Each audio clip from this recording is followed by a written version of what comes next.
Tengan todos muy buenas tardes, jóvenes. Es un gusto poder dirigirme a ustedes en esta clase donde vamos a explicar el tema de esfuerzo por temperatura. Esta clase viene guiada a lo que es un complemento de los temas anteriores.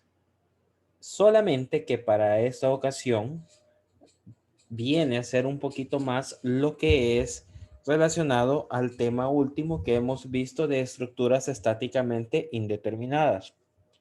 Sin embargo, para analizar lo que es el esfuerzo térmico o lo que se genera por la temperatura, es importante pues conocer los otros principios que hemos venido estudiando a lo largo de la materia. ¿Por qué? Porque para comprender toda acción generada por la temperatura y sobre todo relacionando la palabra esfuerzo, nos vamos a dar cuenta a lo largo de la presentación que es necesario otros elementos para poder realizar o determinar qué es lo que va a estar sucediendo en un elemento que se ve afectado por un cambio de temperatura. Entonces, ¿qué es un esfuerzo por temperatura? El esfuerzo térmico es un esfuerzo asociado al efecto indirecto de una dilatación térmica. La diferencia, la diferente longitud que tendría un elemento estructural a diferentes temperaturas, por defecto puede ser dilatación o contracción, provoca que incrementos o decrementos de longitudes entre puntos de la estructura.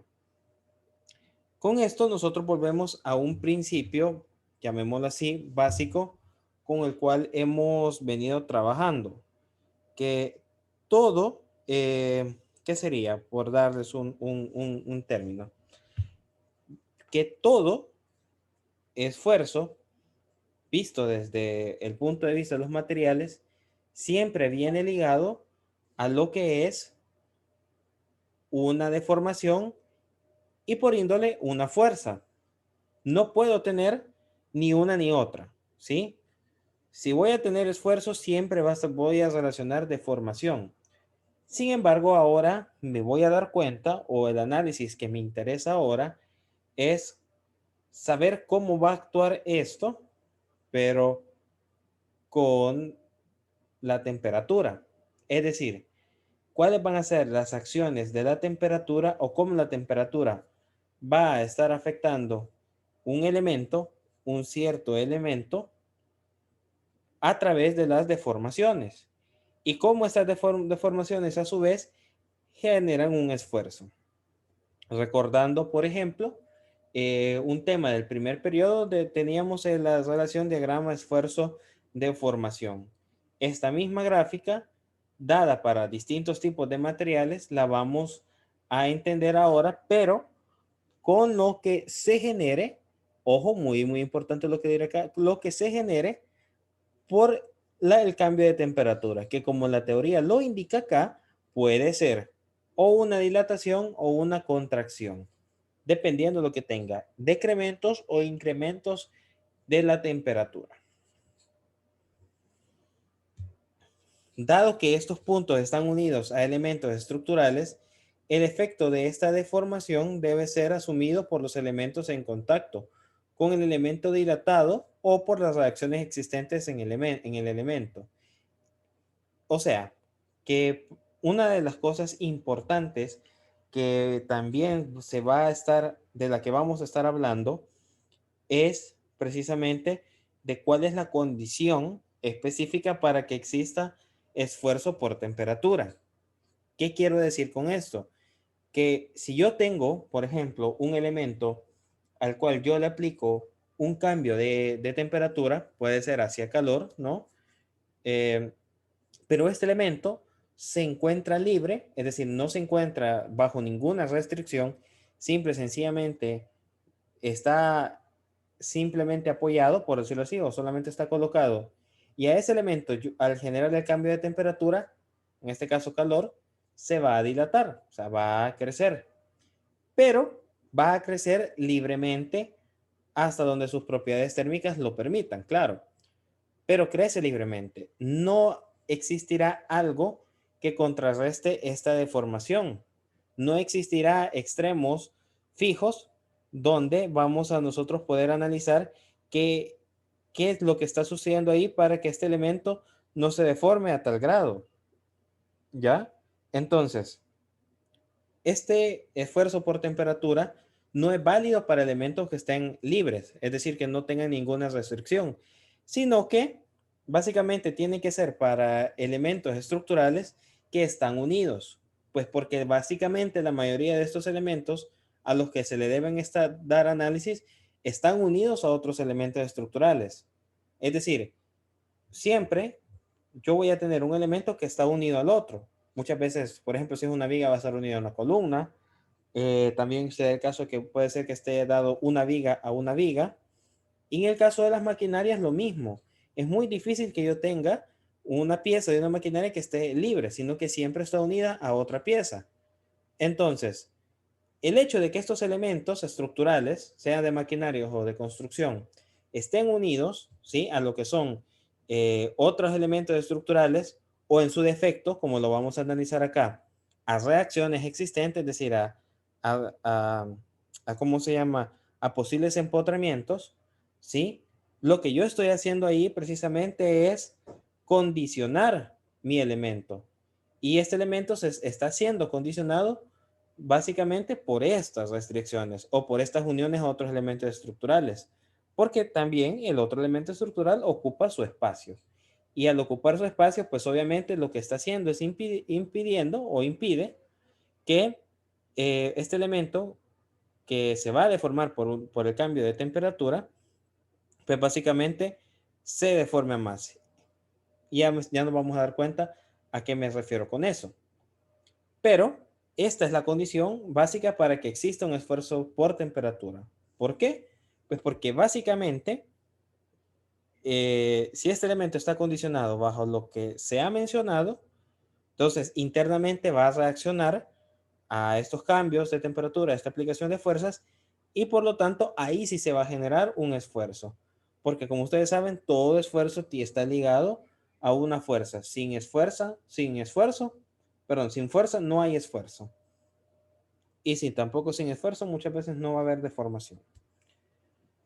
Muy bien. Entonces, este factor lo producen fuerzas adicionales en esos elementos por el efecto térmico, los cuales minimizan el efecto de estas deformaciones y mantienen un equilibrio estático. Volvemos a los principios del equilibrio estático. Sumatoria de fuerzas igual a cero. Pero ahora no lo vamos a ver, por ejemplo, como fue en estructuras estáticamente indeterminadas, ¿sí? Donde hay fuerzas que me generan una deformación y están aplicadas, encuentro la fuerza de las reacciones, ¿sí?, que me contrarrestan esas deformaciones por las fuerzas aplicadas y se hace cero. Es fuerza y fuerza. Acá en esfuerzo por temperatura, la situación cambia. Es decir, tengo un elemento al cual le aplico un cambio de temperatura. Este elemento se va a deformar por ese cambio de temperatura y como previamente ya establecimos que tiene que estar condicionado a que el elemento esté empotrado o esté restringido en ambos lados, no con espacios libres, ¿verdad? Sino que tiene que estar empotrado ahí o sin movilidad, ¿verdad? Las fuerzas que se generen en estas restricciones, es decir, las reacciones, ¿verdad?, de estos empotramientos, tienen que contrarrestar las deformaciones generadas por el cambio de temperatura. Y eso es lo que se va a hacer cero. Es decir, al final de cuentas yo tengo que llegar a la cuestión de que todo el esfuerzo, perdón, la deformación que genera un cambio de temperatura, las reacciones de la fuerza que van a estar siendo aplicadas al elemento, ¿sí?, tiene que, por lo tanto, ¿sí?, escuchen bien, tiene por lo tanto que también contrarrestar estas deformaciones que están ahí. Si la deformación por temperatura da 1, la deformación por la fuerza o por la reacción, ¿verdad?, tiene que dar 1 para que se haga 0 al momento de su resta. En conclusión, podemos indicar que al presentarse un cambio de temperatura en un elemento, este experimentará una deformación axial denominada deformación térmica, ¿sí? Es decir, parte del análisis que vamos a hacer o parte de lo que nosotros vamos a estar teniendo es el análisis de lo que este elemento se deforma axialmente. Este elemento.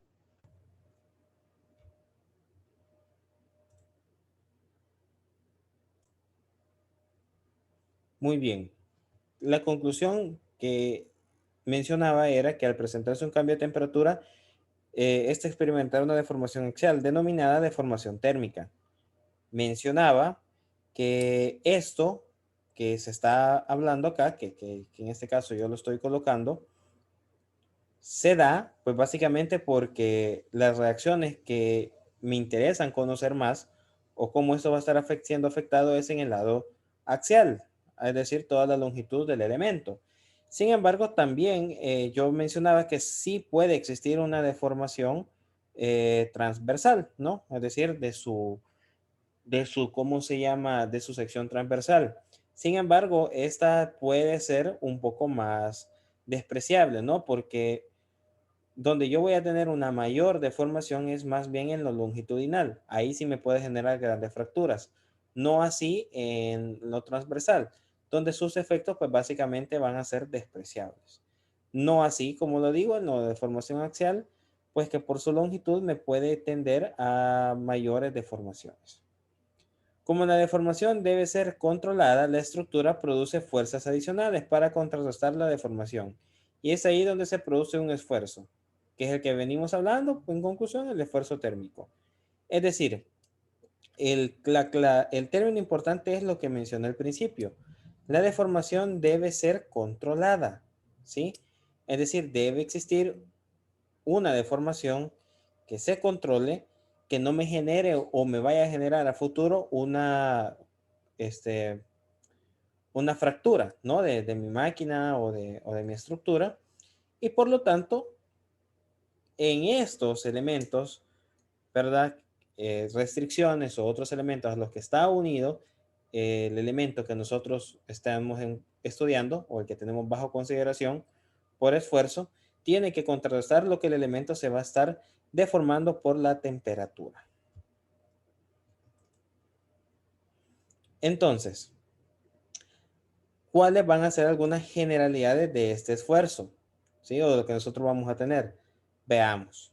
Dado que la deformación es asociada a factores térmicos, esta varía con la temperatura aplicada al material. Por lo tanto, las fuerzas serán proporcionales al cambio de temperatura. Básicamente, un principio es que a mayor cambio de temperatura, la fuerza pues va a ser mayor. Ahí lo dice, son proporcionales al cambio de temperatura. A mayor temperatura, posiblemente yo voy a tener mayores deformaciones. Por lo tanto, también voy a tener que tener mayores fuerzas que contrarresten la deformación por este cambio por temperatura. Entonces, por eso es que hablamos de algo directamente proporcional, ¿no? A menor temperatura, pues voy a tener una menor fuerza. No necesitará tanta fuerza para contrarrestar lo que esté sucediendo. Cada deformación no solo va a variar con respecto del cambio de temperatura aplicado, sino también del material en consideración, dado para lo cual para cada material se tomará en cuenta un coeficiente de dilatación térmica. Muy bien, jóvenes, este es el siguiente punto y uno de los más importantes. Como hemos venido estudiando, la deformación muchas veces tiene que ver con respecto al material que estemos utilizando. Ya lo vimos en el primer periodo cuando utilizábamos fuerza por longitud sobre área por módulo de elasticidad. En ese apartado, si ustedes recordarán, nos dábamos cuenta que cada material tiene su módulo de elasticidad y por lo tanto ese me afecta en lo que se va a deformar mi elemento. Acá va a ser lo mismo. Acá básicamente también no todos los elementos se van a deformar uniformemente a un cambio de temperatura X, ¿no?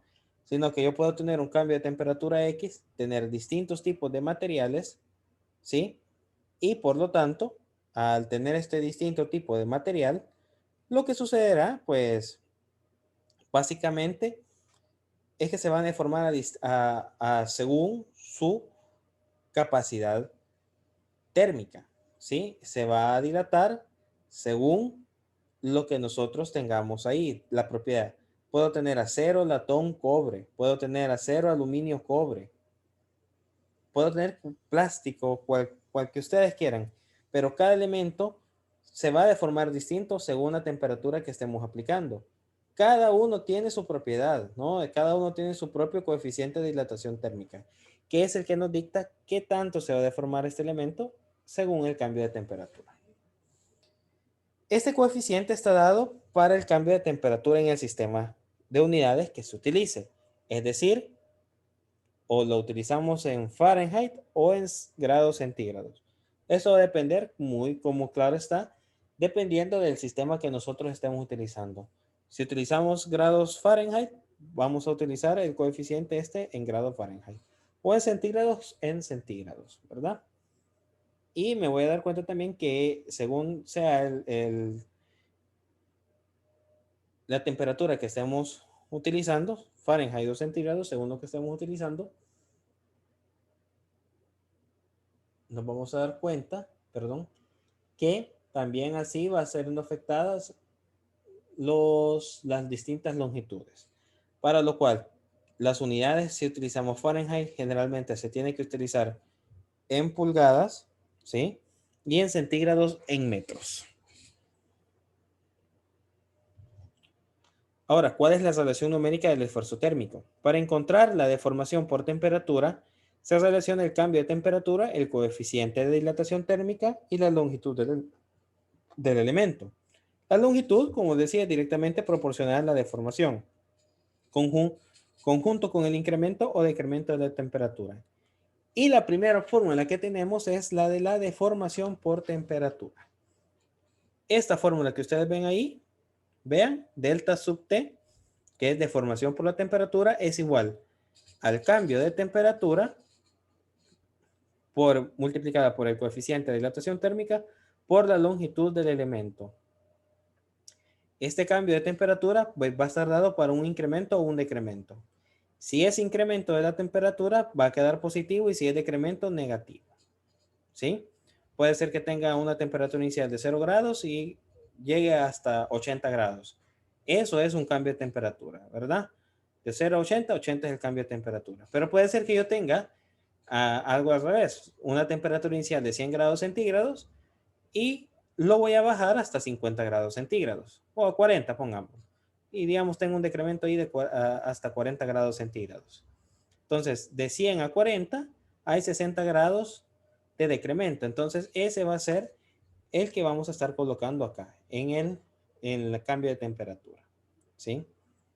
Y eso es lo que nos queda. Esto nos da la deformación que se va a estar generando por el cambio de temperatura en el elemento. Ya han visto un poco más específica el cambio de temperatura, ven en grados Fahrenheit o en grados centígrados. El coeficiente de dilatación térmica, ojo, aquí ya me doy cuenta de una nueva condición, que todo coeficiente de dilatación térmica va a estar en unidades sobre 1 sobre grados Fahrenheit o 1 sobre grados centígrados. Esto, vean, muy sabiamente colocado para que al momento de multiplicar cambio de temperatura por coeficiente de dilatación térmica, que es este, ¿verdad? Acá, 1 sobre Fahrenheit, si aquí tengo Fahrenheit, Fahrenheit sobre Fahrenheit me hacen 1, se eliminan estas unidades, ¿sí? Y me queda meramente lo que es las unidades de la longitud, que como les decía, aquí pueden ser, si es Fahrenheit, pulgadas, ¿verdad? Se pueden usar pies también, pero generalmente lo ideal es utilizar pulgadas, siempre, ¿sí? Entonces aquí vean, ya la deformación total por la temperatura me va a quedar en pulgadas. Así de sencillo, así de fácil.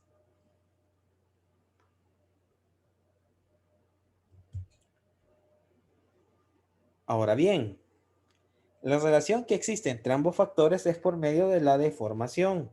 ¿Sí? Es decir, tanto la parte térmica como la parte de la fuerza no se pueden relacionar de otra forma si no es por la deformación. ¿Sí? No puede ser por otro medio más que por ese. Y por lo tanto, es esta deformación la que a mí me va a ayudar, ¿verdad?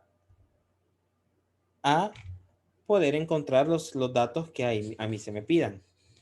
La deformación generada por la temperatura debe ser contrarrestada por una fuerza inducida al elemento.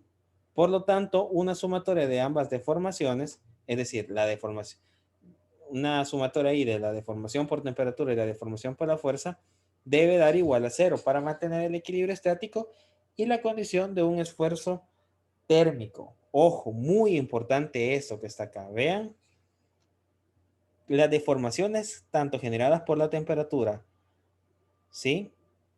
Como las deformaciones generadas por la fuerza, al final me tienen que hacer llegar a cero. Es decir, como lo he venido mencionando a lo largo del video, la deformación por temperatura es contrarrestada por la deformación de la fuerza que están siendo inducidas al elemento, ¿verdad?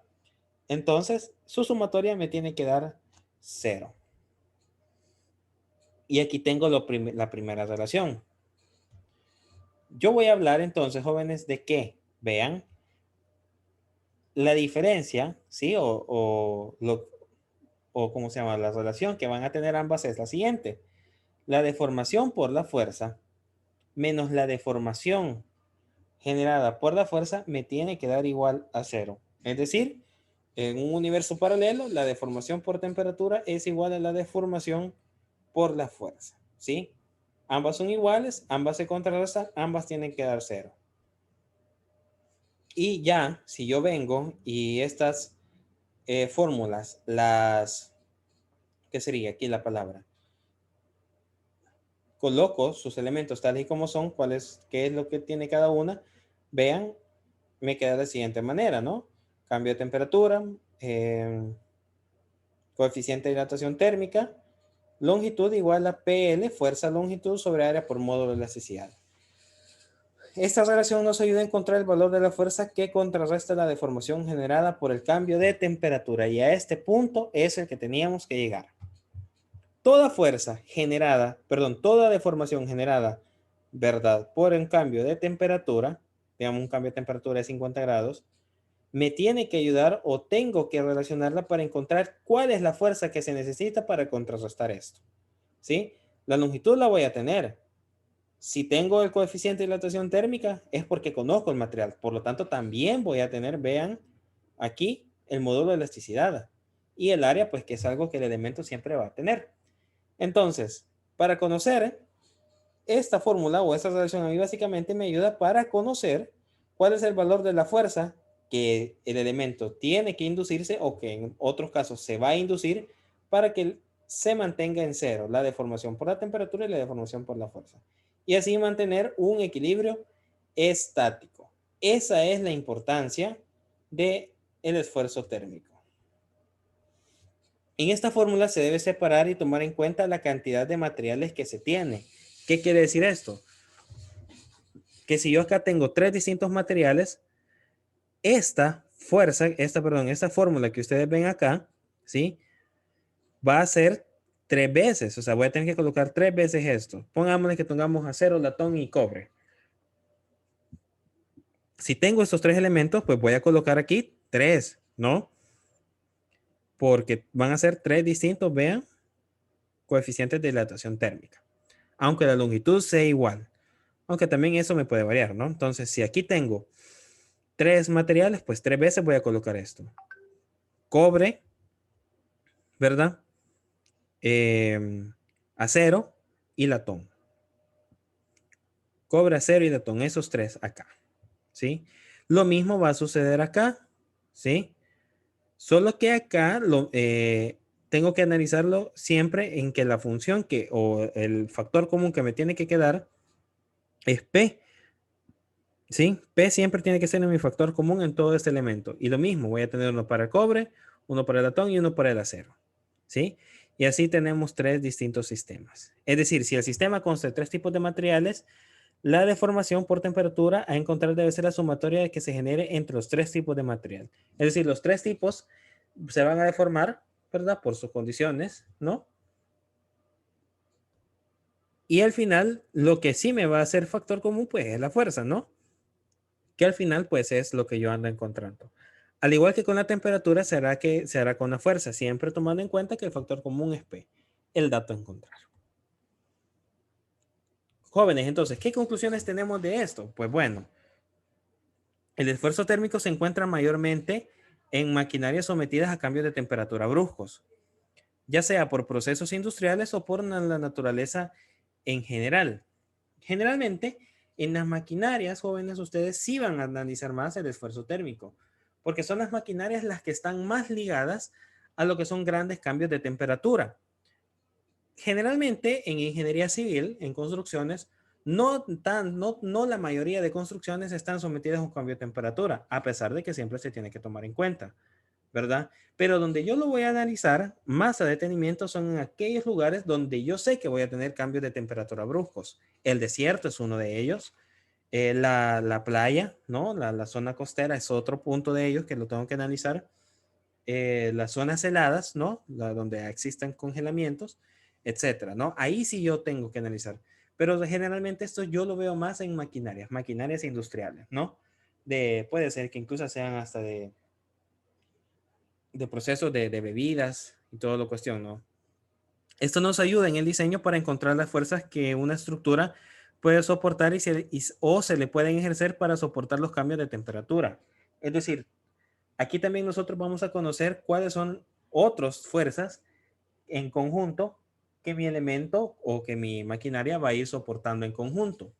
¿Por qué es importante esto? Bueno, porque a la hora de realizar un correcto dimensionamiento de los elementos estructurales, ¿sí? Pues obviamente yo tengo que conocer cuáles son las fuerzas que actúan en la estructura. Y esto es lo que a mí me da también, pues obviamente, el tipo de estructura, el tipo de elemento que voy a utilizar tanto en su dimensión como muchas veces en su material a seleccionar. Los casos más generales de deformación en esfuerzos térmicos son puentes y elementos estructurales donde se puede pasar a temperaturas iniciales de menos 35 a 40 grados, vehículos, trenes, barcos, avionetas y maquinaria en general, ¿verdad? Que generalmente pues están a una temperatura, ¿no? Cuando uno los apaga, vuelven a una temperatura inicial, ¿verdad? Una temperatura fresca, la vamos a llamar así, y por lo tanto ese también está sometido a cambios bruscos. Piezas de maquinarias con calentamiento excesivo, ¿no? Motores, hornos, cortadores de metal, trenes de laminación, equipo de moldeo, extrusión de plástico, equipo de proceso de alimentos, compresores de aire, perdón, y mecanismos industriales. En todo esto yo tengo, vean, que analizar plenamente lo que son los cambios por una relación térmica, ¿sí? Así que esto es básicamente lo que yo le tengo que poner más ojo. Agradecidos con ustedes, jóvenes, por ver este video. Espero que les sirva esta clase de mucho y pues les deseo todo lo mejor. Un saludo cordial y bendiciones.